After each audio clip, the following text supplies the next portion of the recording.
Good morning student. आज का जो हमारा टॉपिक है वो है कैथोड रेज प्रोडक्शन। हमारे पास तीन तरह की रेडिएशन है, कैथोड रे, एनोड रे एंड एक्स रे। तो इनमें से कैथोड और एनोड रे जो हैं उनके लिए एक्सपेरिमेंट है और वो टॉपिक आपका आज हम करवाएंगे। इसको हम क्रूक ट्यूब एक्सपेरिमेंट भी कहते हैं। क्या कहते हैं? क्रूक ट्यूब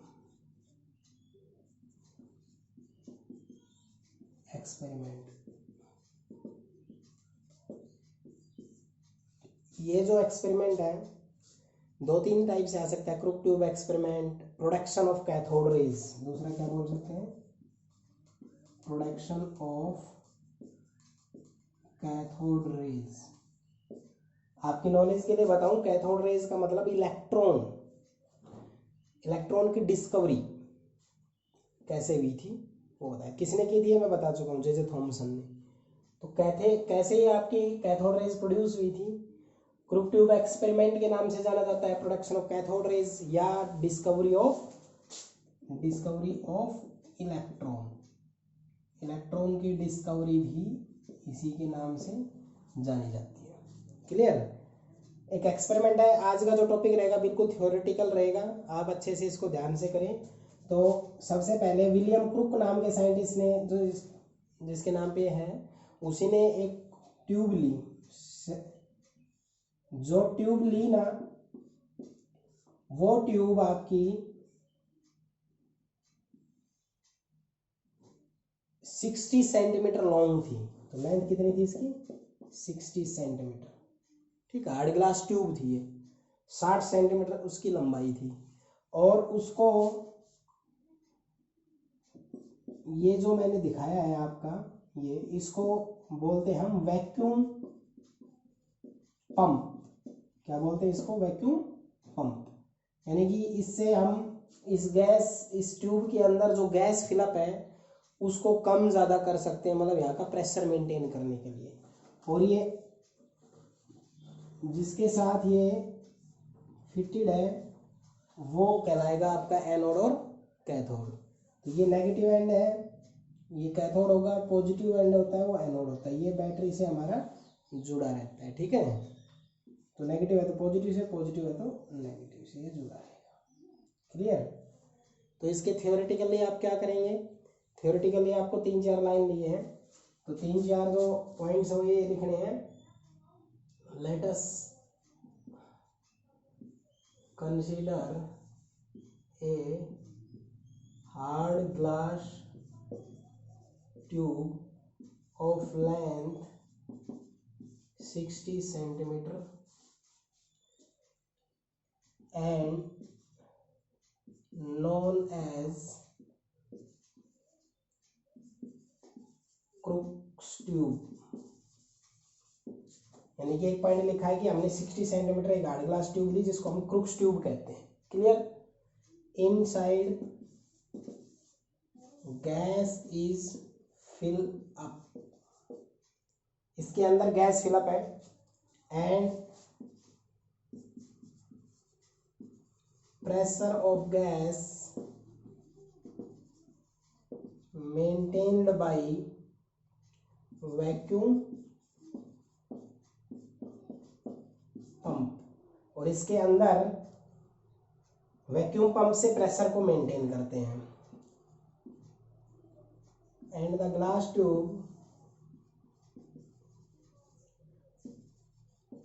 कनेक्टेड विद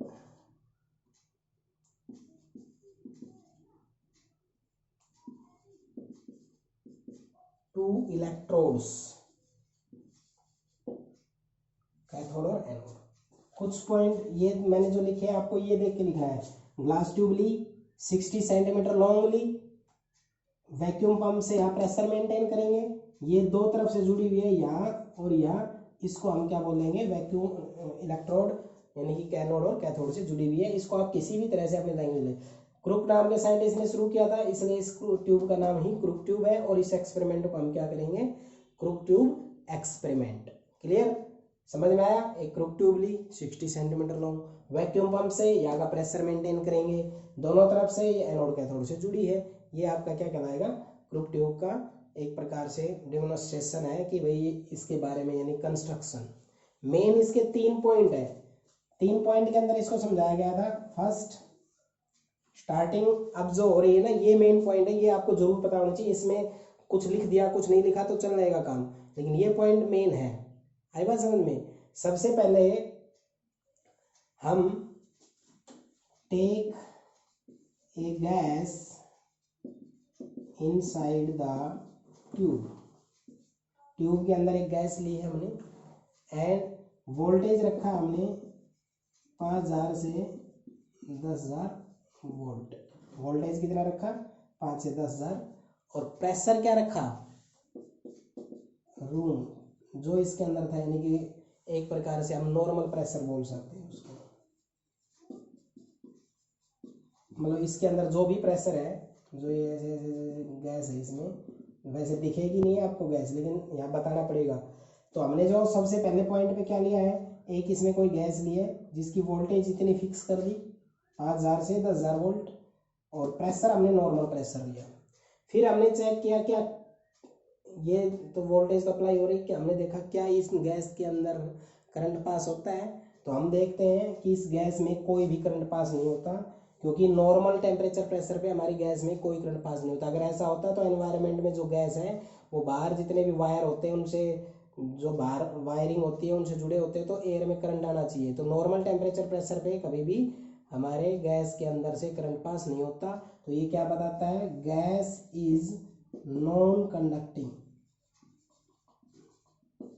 ये पॉइंट क्या बताता है, gas is non conducting.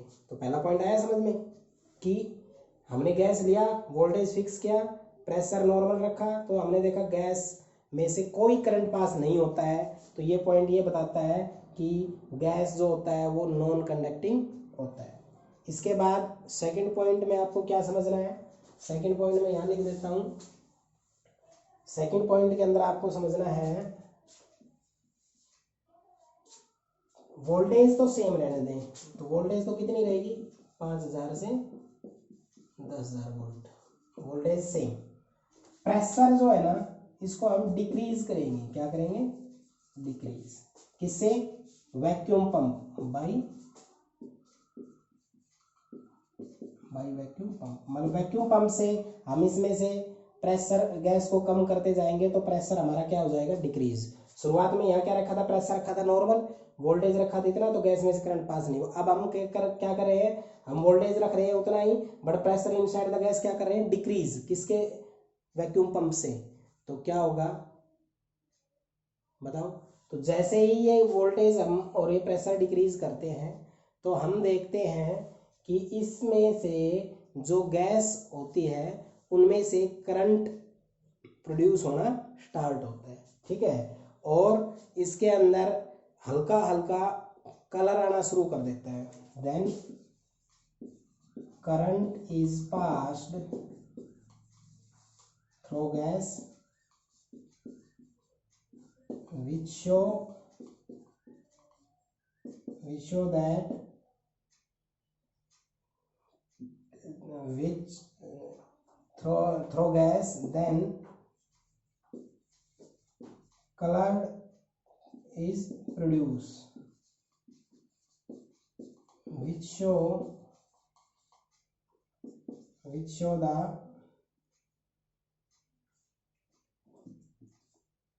current is passed through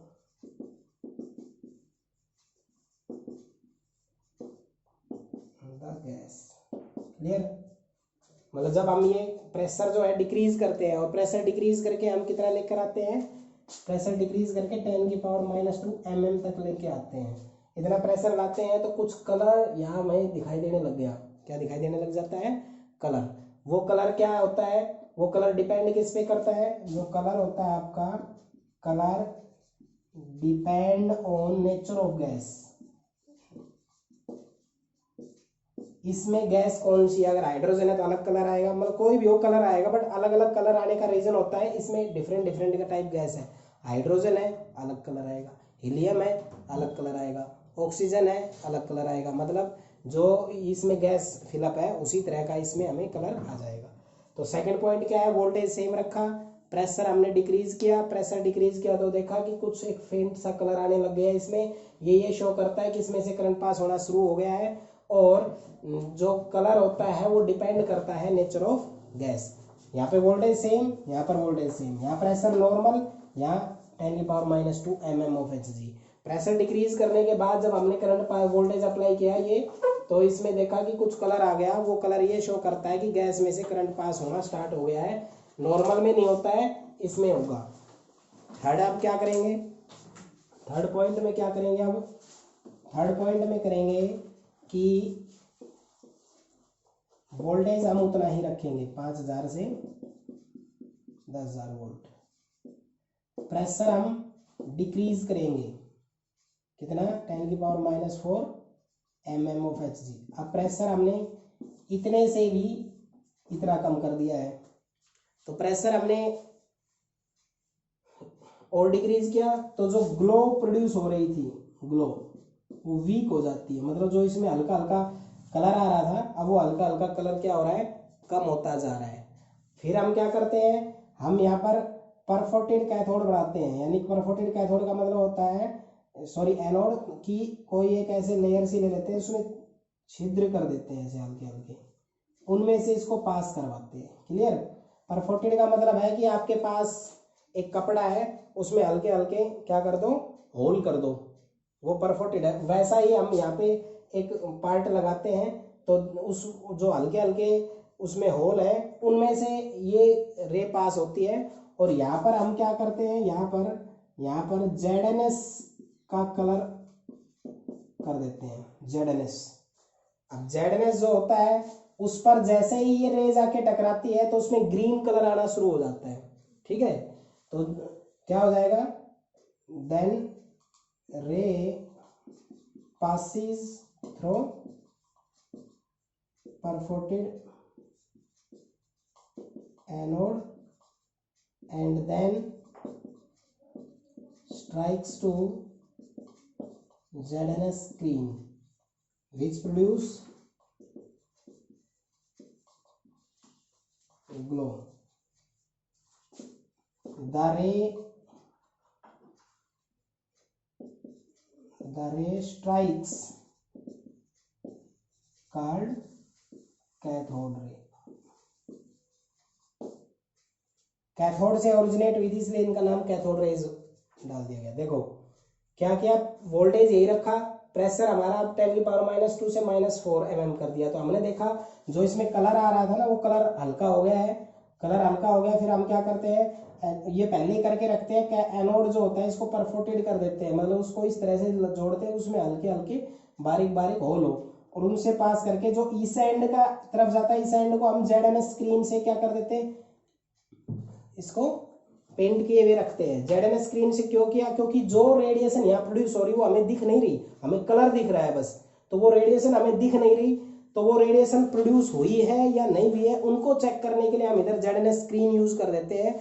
और जो ZNS स्क्रीन हम यूज करते हैं, उस पर जब ग्लो आता है, टकराते, वहां पे उनके ऊपर स्पॉट दिखते हैं कलर, तो उससे पता चल जाता है इधर से कुछ रेडिएशन आके यहाँ पर स्ट्राइक हो रही है। जो रेडिएशन इधर कैथोड की तरफ से प्रोड्यूस हुई थी और इधर जाके स्ट्राइक हो रही है, तो कैथोड की तरफ से प्रोड्यूस होने के कारण इनका रेडिएशन का नाम क्या पड़ गया, कैथोड रेज, और उनको ही हम इलेक्ट्रॉन्स कहते हैं। स्टार्टिंग से एक बार इनके तीनों पॉइंट्स बिल्कुल दिमाग में आ जाने चाहिए। पहला पॉइंट, प्रेशर सेम, वोल्टेज देखो इस पहले केस में, दूसरे केस में और तीसरे केस में वोल्टेज सेम रहती है, डिक्रीज क्या करते हैं, प्रेशर, ये बात ध्यान रखो। पहले केस में प्रेशर सेम, वोल्टेज ये, और करंट पास करते हैं तो यहाँ पे कुछ भी नहीं होता, कुछ भी नहीं होता मतलब गैस में से करंट पास नहीं हो रहा है, पहला पॉइंट।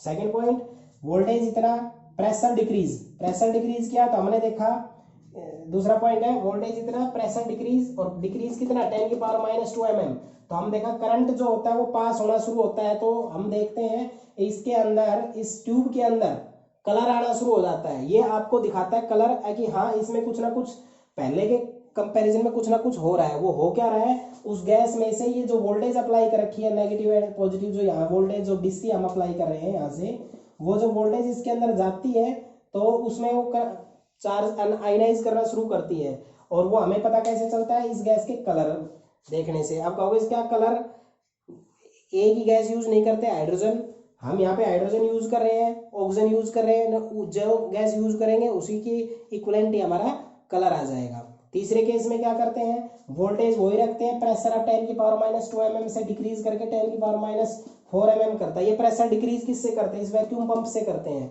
तो हम क्या देखते हैं, जो ग्लो था वो धीरे धीरे कम होता जा रहा है। और फिर हम क्या करते हैं, यहाँ पर जो आपका एनोड है, जो पॉजिटिव से जुड़ा होता है उसको एनोड कहते हैं। एनोड है, इधर एक ऐसा लेयर सा बना देते हैं जिनके अंदर होल हो, उन होल से ये रेडिएशन पास करते हैं। और इधर जो एनोड होता है उसको ZNS से हम लेप कर देते हैं, एक प्रकार से पेंट कर देते हैं।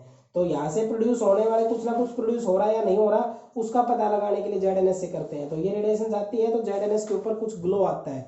जैसे ये है तो ऐसे आके एक जैसे ऐसे स्पॉट बन जाएगा, दिखेगा यहाँ भाई ग्रीन आया है, दूसरा एक और आया है, तीसरा है। इसका मतलब ये लगता है कि भाई कुछ रेडिएशन प्रोड्यूस हो रही है जो कि यहाँ पे आके स्ट्राइक हो रही है। वो आ किधर से रही है, इस एंड की तरफ से आ रही है। इस एंड कौन से जुड़ा है, नेगेटिव से। नेगेटिव हो उसको क्या कहते हैं, कैथोड। इसलिए इस रेडिएशन का नाम क्या डाल दिया हमने, कैथोड रेडिएशन डाल दिया। तो कैथोड कह दो, चाहे उनको इलेक्ट्रॉन्स कह दो।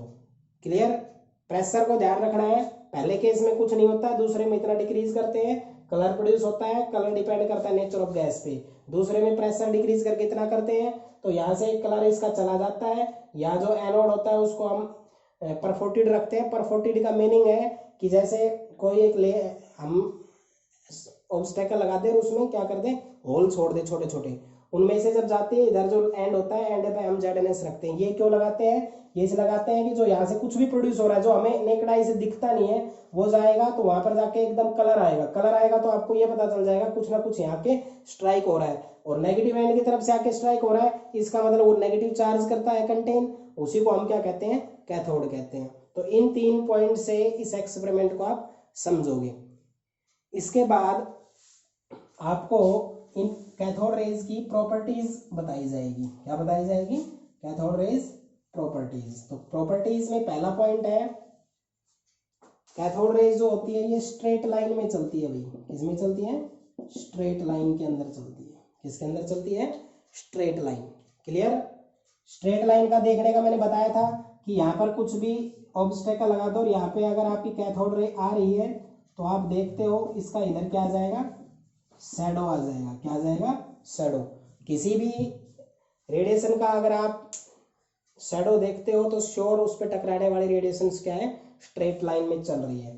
तो पहला पॉइंट तो ये हुआ कि जो हमारी कैथोड रेज होती है ये स्ट्रेट लाइन में चलती है। नॉट विजिबल, ये हमें दिखाई नहीं देगी, नेकड आई से दिखती नहीं है। इसलिए हमें ZNS स्क्रीन यूज करते हैं कि इसके ऊपर जब टकराती है तो कलर आता है, उस कलर से हमें दिखेगा कि कलर स्पॉट आता है। जैसे ये ZNS स्क्रीन मान लो ऐसे है तो ये रेडिएशन आएगी ना, वो ऐसे स्पॉट में दिखेगी आपको, ऐसे पॉइंट दिखेंगे कलर, ग्रीन कलर के, ऐसे कलर के, ग्रीन के।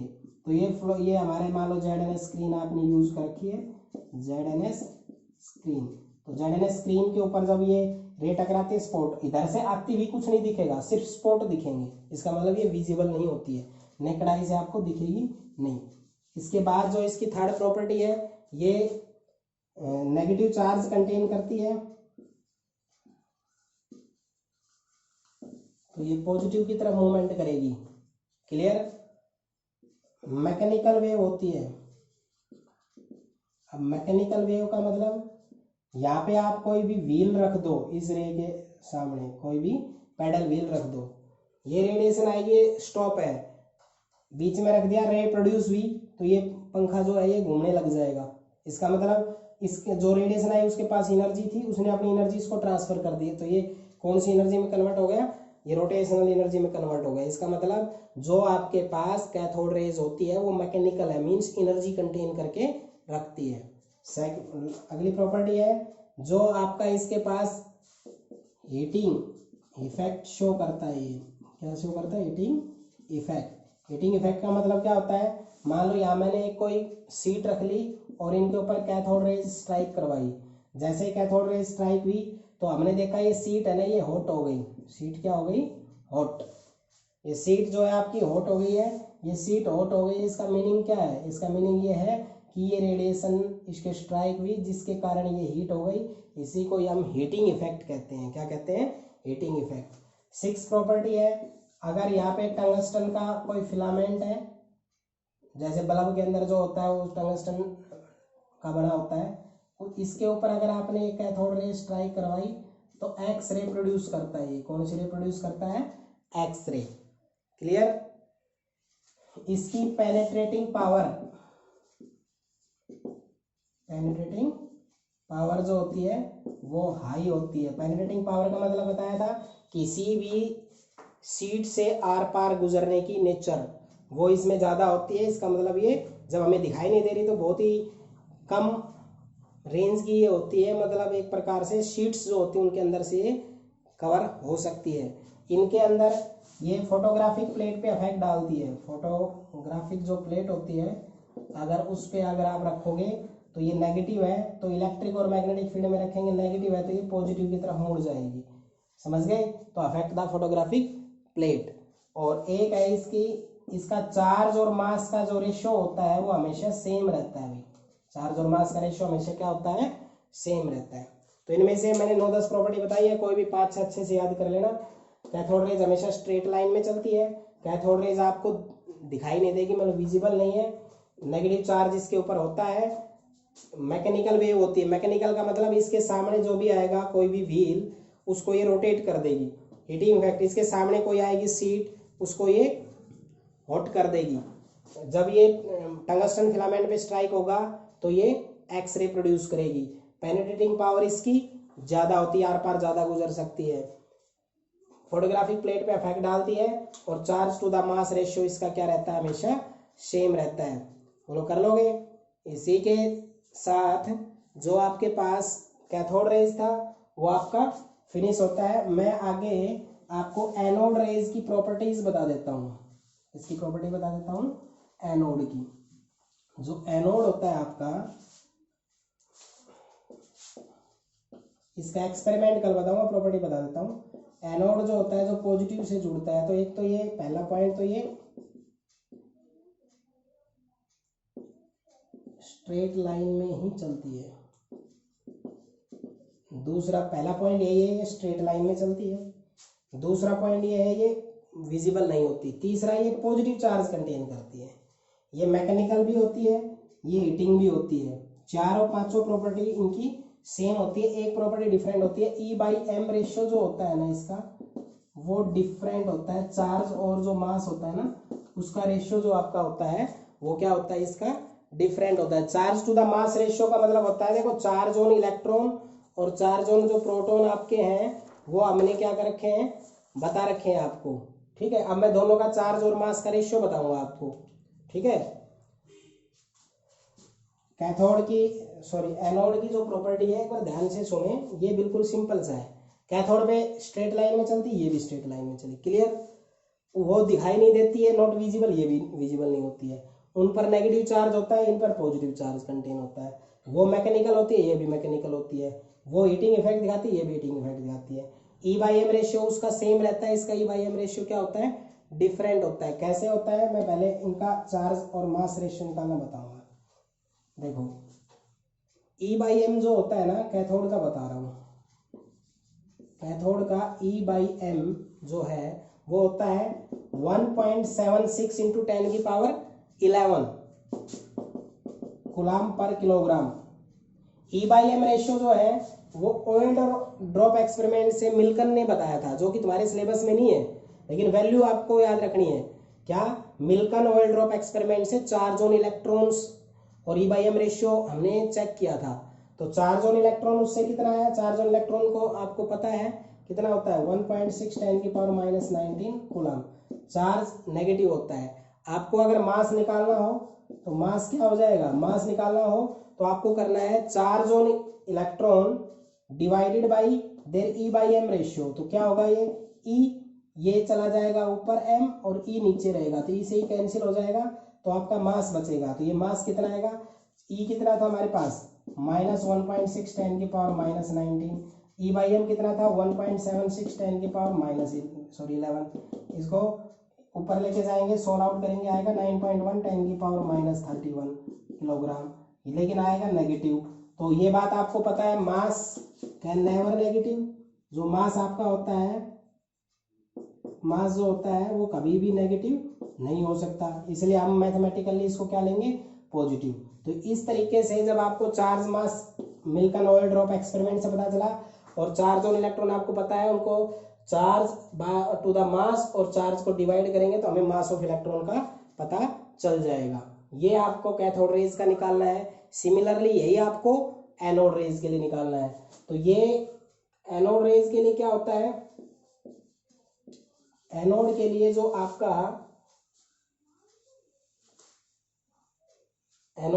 आपका E/m होता है, चार्ज और मास का रेशियो, इसको E/m को बोलते हैं चार्ज और मास। ध्यान सुन लो, एनोड का मतलब प्रोटॉन, और जो बता रहे थे हम कैथोड, उसका मतलब होता है इलेक्ट्रॉन। ठीक है, तो अब चार्ज टू द मास जो रेशियो आपका होता है, वो आपका एनोड का जो E/m होता है वो आपका होता है 9.58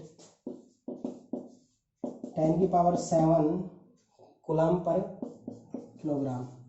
अब चार्ज कितना होता है, चार्ज प्रोटॉन का तो उतना ही होता है 10⁻⁻19 कूलम। तो मास कैसे निकलेगा, E/m, तो ये आ जाएगा आपका 1.67 10⁻⁻19 किलोग्राम। तो इस तरीके से हम इनका E/m और इलेक्ट्रॉन्स का चार्ज और मास कैलकुलेट करते हैं। ये सब बातें मैंने पहले बता दिया था। E/m आपको अब बताया है, चार्ज और इलेक्ट्रॉन प्रोटॉन ये सब मैं पहले बता चुका था, क्योंकि यूज होते हैं न्यूमेरिकल में, इसलिए। तो आपको इस तरह से charge to the mass anode का निकालना है। Cathode means negative, negative means electron, तो कैथोड रेज और इलेक्ट्रॉन एक ही बात है।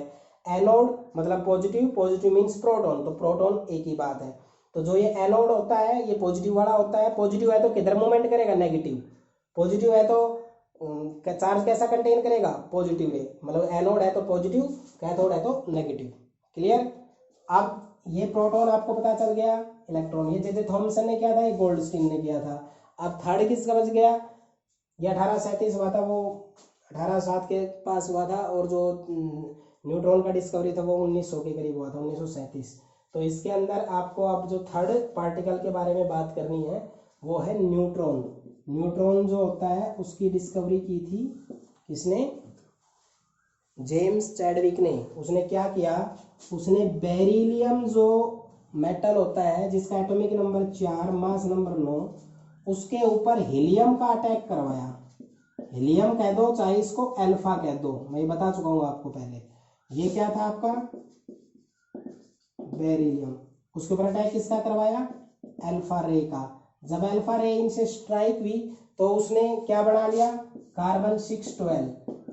तो आप इनका लॉ ऑफ मास याद कर लो, देखो 4 ये है, 2 ये 6, तो ये 6 हो गया, तो यहाँ पर 0 आएगा। 9 और 4 13, इधर 12 है, तो यहाँ पर 1 आएगा। ऐसा एलिमेंट जिसका एटॉमिक नंबर 0 मास नंबर 1 होता है उसको क्या बोलते हैं हम, न्यूट्रॉन बोलते हैं। क्या बोलते हैं, न्यूट्रॉन। और ये क्या है आपका कार्बन।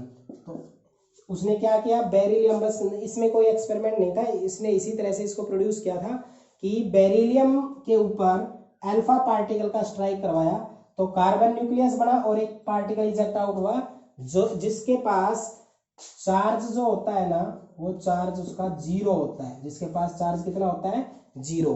0 जिसका चार्ज होता है उसको हम क्या बोलते हैं, न्यूट्रल। क्या बोलते हैं, न्यूट्रल। और न्यूट्रल होने के कारण ही इसका नाम क्या पड़ा था, न्यूट्रॉन। ठीक है, चार्ज इसका 0 और जो मास है इसका वो है 1.67 10⁻⁻27 किलोग्राम, मीन्स प्रोटॉन जैसा। तो यहाँ से जेम्स चैडविक ने क्या किया, beryllium atomic number 4 mass number 9 alpha particle का स्ट्राइक करवाया, 612 अटैक हुआ, 01 इजेक्ट आउट हुआ। तो ये जो पार्टिकल्स इजेक्ट आउट हुआ इसको हमने क्या नाम दिया, न्यूट्रॉन्स। और न्यूट्रॉन्स क्या होता है, एक न्यूट्रल पार्टिकल्स होता है जिसके ऊपर कोई चार्ज नहीं होता और मास उसका नियरली इक्वल टू प्रोटॉन ही होता है। तो आपको प्रोटॉन, इलेक्ट्रॉन, न्यूट्रॉन के चार्ज मास तो पहले ही बता दिए थे। एक बार यहाँ पर जो इनका डिस्कवरी था वो हमने आपको बताया था। अब बस एक छोटा सा पॉइंट है वो सुन लो कि न्यूक्लियस एटॉमिक स्ट्रक्चर पढ़ रहे हो तो हमें अब तक ये पता चला है, न्यूक्लियस भी नहीं पता चला है, बट मैं बताता हूँ। प्रोटॉन न्यूट्रॉन न्यूक्लियस के अंदर होते हैं और इलेक्ट्रॉन्स रिवॉल्व करते हैं। पहले सेल में 2, दूसरे में 8,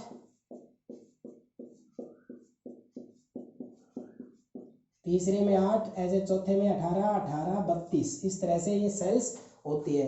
तो इनसाइड द सबसे जो मिडल में होगा, सबसे एंड में होगा, वो होता है न्यूक्लियस। न्यूक्लियस के अंदर क्या होता है? न्यूक्लियस के अंदर होता है प्रोटॉन प्लस न्यूट्रॉन। प्रोटॉन पे कैसा चार्ज? पॉजिटिव। न्यूट्रॉन पे कैसा चार्ज? जीरो। तो न्यूक्लियस पे कैसा चार्ज आएगा? पॉजिटिव। बट अभी तक प्रोटॉन इलेक्ट्रॉन न्यूट्रॉन की डिस्कवरी तक न्यूक्लियस की डिस्कवरी नहीं हुई थी। ठीक है, नेक्स्ट जो हमारे पास टॉपिक आएगा वो न्यूक्लियस की डिस्कवरी पे ही आएगा, रदरफोर्ड एक्सपेरिमेंट। तो आपको ये टॉपिक अच्छे से ध्यान से करना है, शुरुआत से लेकर एंड तक। जो भी आज तक टॉपिक हुए, आज वीडियो जैसे डलेगी तुरंत आपके नोट्स डलेंगे, उनको शुरुआत से मैं पेज वाइज लिख दूंगा, 6-7 नोट्स हैं, उनको आपको शुरू से लेकर एंड तक फेयर नोटबुक में लिखना है। जितना हुआ है उसका रिवीजन और उनका टेस्ट एक बार मैं दोबारा से आपका करवाऊंगा। ओके।